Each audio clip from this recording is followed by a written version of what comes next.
আজ আমি সম্পূর্ণ আম লস্যির স্বাদে আইসক্রিম তৈরি করব। তো লস্যি যদি গ্লাসে খেতে ইচ্ছা না হয় তাহলে কিন্তু এভাবে আইসক্রিম তৈরি করে অবশ্যই খেতে পারেন। অনেক বাচ্চারা কিন্তু লস্যি খেতে চায় না, তবে এভাবে তাদেরকে কিন্তু আইসক্রিম তৈরি করে আমরা অবশ্যই দিতে পারি।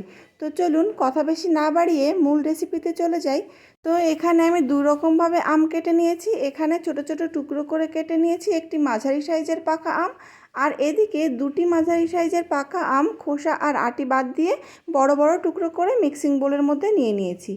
এর মধ্যে এবার মেজারিং কাপের হাফ কাপ টক দই দিলাম, আর সেই কাপের 1 কাপ জল দিয়ে দিলাম।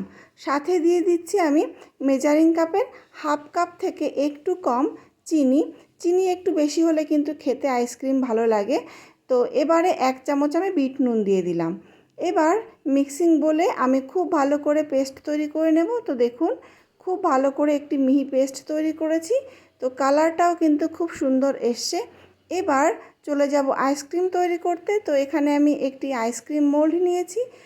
আপনাদের কাছে যদি আইসক্রিম মোল্ড না থাকে তাহলে কাগজের কাপেও কিন্তু বসাতে পারেন। তো প্রথমে আমি যে আমগুলি ছোট ছোট টুকরো করে কেটে রেখেছিলাম সেগুলি অল্প অল্প করে এই মোল্ডের মধ্যে দিয়ে দিলাম।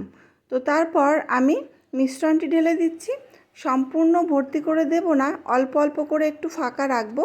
তো একে একে আমি সমস্ত আইসক্রিমের মোল্ড ভর্তি করে নিলাম। যেহেতু এই মোল্ডের মধ্যে আমি অল্প অল্প আমের টুকরো দিয়েছি, মুখে পড়লে কিন্তু খুব ভালো লাগবে খেতে। এবার আমি আইসক্রিমের মোল্ডের ক্যাপগুলি একে একে আটকে দিচ্ছি।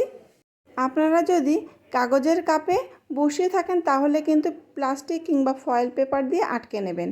এবারে আমি কাঠি দিয়ে দিচ্ছি। এখানে আমি কাঠের যে স্টিকগুলি পাওয়া যায় বাজারে কিনতে সেগুলি দিয়ে দিচ্ছি। আমার মোল্ডের যে স্টিক ছিল সেগুলিকে আমি খুলে রেখেছি দেখতে যাতে দোকানের আইসক্রিমের মতো লাগে।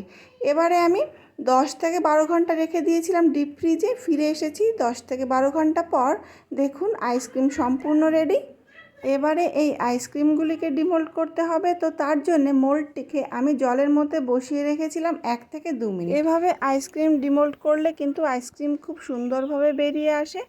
তো এবারে আমি দেখুন কিভাবে টানছি, স্টিকটাকে আমি ধরে একটু পুশ করে টানছি। এভাবেই কিন্তু টানতে হবে, তাহলে আইসক্রিমটা খুব ভালোভাবে বেরিয়ে আসবে।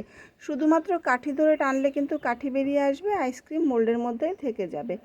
যে ছোট ছোট আমের টুকরো আমি দিয়েছিলাম সেগুলি কিন্তু দেখা যাচ্ছে, এগুলি মুখে পড়লে খুব ভালো লাগবে খেতে। তো অবশ্যই এভাবে একবার অন্তত ট্রাই করবেন। আম ফুরিয়ে যাওয়ার আগে খুব সহজে এবং অল্প সময়ে অল্প উপকরণ দিয়ে আমি চেষ্টা করেছি। আশা করছি আম লস্যির টেস্ট এই আইসক্রিমের মধ্যেই পাবেন। তবে আজকের মতো এই পর্যন্তই। ফিরে আসবো নতুন কোনো রেসিপি নিয়ে।